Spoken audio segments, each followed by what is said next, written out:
ठरलं तर मग या मालिकेच्या येणाऱ्या भागामध्ये आपण पाहणार आहोत की आता इकडे प्रतिमा प्रियाचा रविराजांसमोर पर्दाफाश करणार आहे। कारण की प्रियाने प्रतिमाच्या मोबाईलवरून अर्जुनला मेसेज पाठवले असतात। सायली त्या मेसेजला हसून उत्तर देते, पण तिला माहित असतं अर्जुनला। प्रतिमा बोलते, ह्याच फोनवरून मी अर्जुनला कॉल करते आणि त्याला सरप्राईज देते। तेव्हा प्रिया चिडते, कारण की अर्जुनला ह्या मोबाईलवरून कॉल गेला तर त्याला लगेच समजेल। प्रिया चिडते आणि राग करत ती तिच्या आईकडे जवळ येते आणि बोलते, काय करतेस तू? प्रिया बोलते, तू अर्जुनला का कॉल करतेस? तेव्हा प्रतिमा बोलते, मी अर्जुनला सरप्राईज देते आणि मला बघायचं की तो माझा आवाज ओळखतो की नाही आहे। तेव्हा प्रिया बोलते, आता तू कॉल बिल करू नको, आपण त्याला नंतर सरप्राईज देऊ। पण प्रिया यावेळी आपल्याला का थांबवते हे प्रतिमाला काही समजत नाही। नंतर प्रतिमा सायलीला फोन करते आणि बोलते, अर्जुन आहे का तिथे? तेव्हा सायली बोलते, तुम्हाला अर्जुनशी बोलायचं आहे का? सायली बोलते, तुम्हाला माहित नाही काय, अर्जुन सरांना वाटत होतं की कोणाचा कॉल आहे, कोणाचा नंबर आहे। सायली अर्जुनला सांगते, तुम्हाला माहित नव्हतं काय हा कॉल कोणाचा होता? हा कॉल होता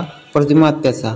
तेव्हा सायली सांगते, प्रतिमा आत्या तुम्हाला मेसेज करत होत्या, पण त्या नको म्हणून सांगत तुम्हाला सांगायला। त्यावेळी अर्जुन ते मेसेज पाहतो आणि अर्जुनला हसायला येतं। तेव्हा अर्जुन बोलतो, हे सगळं मेसेज प्रतिमा करत होती। तर अर्जुनलाही समजतं की हे प्रतिमा आत्याचा मोबाईल आहे, पण प्रियाला माहित नसतं की अर्जुनलाही समजलं असतं आणि ह्याच मध्ये आता प्रिया अडकणार असते। प्रिया या मोबाईलवर मेसेज करते आणि बोलते, मला आज भेटायला येशील का बाहेर?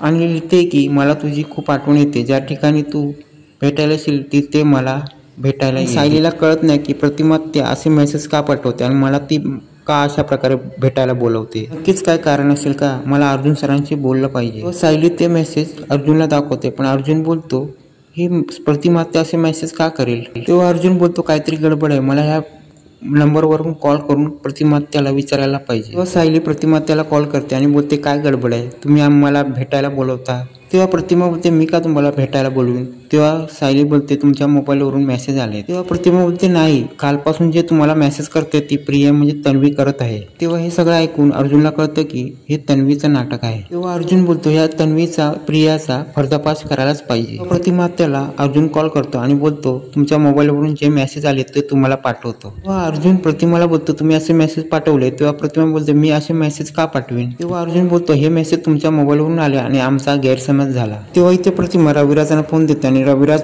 अर्जुनला विचारतो, तुमच्यामध्ये कसले गैरसमज झाले? तेव्हा अर्जुन रविराजांना सांगतो की प्रतिमा त्याच्या मोबाईलवरून असे मेसेज आले। तेव्हा रविराज ते मेसेज पाहतात आणि बोलतात, हे मेसेज कोणी केले? तेव्हा प्रतिमा बोलते, हा माझा तर फोन तन्वीकडे होता आणि तन्वीने माझ्याकडनं मोबाईल घेतला आणि तिने कसे मेसेज करायचे सांगितले आणि त्यांनीच हे सगळे मेसेज पाठवले। आणि आता रविराजांना झटक्यात हा प्रकार कळतो आणि रविराज चिडतात। तेव्हा इथे नागराज पण चिडतो, आता प्रिया किती माती करेल। तेव्हा तिथे प्रिया येते आणि रविराज विचारतात, तू का मेसेज केले हे सगळे? तेव्हा प्रिया बोलते, मी गंमत केली। तेव्हा अर्जुन बोलतात, संसार मोडायसाठी तू ही गंमत केलीस आणि ह्या अगोदर जे तू प्रकार केलेस ना ते प्रकार बघून तुझ्यावर कोण पण विश्वास ठेवणार नाही। तेव्हा रविराज बोलतात, तुला लाज वाटत नाही का असे मेसेज करायला? तेव्हा प्रिया बोलते, मी गंमत केली गंमत। तेव्हा प्रतिमा ही चिडते आणि बोलते, प्रिया असा कोणाचा संसार तोडायसाठी गंमत करायची नाही। आणि तेवढ्यातच रविराज प्रियाच्या कानफडात देतात आणि बोलतात, आता जे तू एवढं कांड केलेस ना ते कांड बंद कर। आणि दुसरीकडे सायली प्रियाला एक कणखर उत्तर देते आणि बोलते, आता लक्षात ठेव, काय पण केलंस तरी मी आणि अर्जुन सर वेगळे होणार नाही। इकडे प्रियाला चांगलंच खडसावलेलं आहे।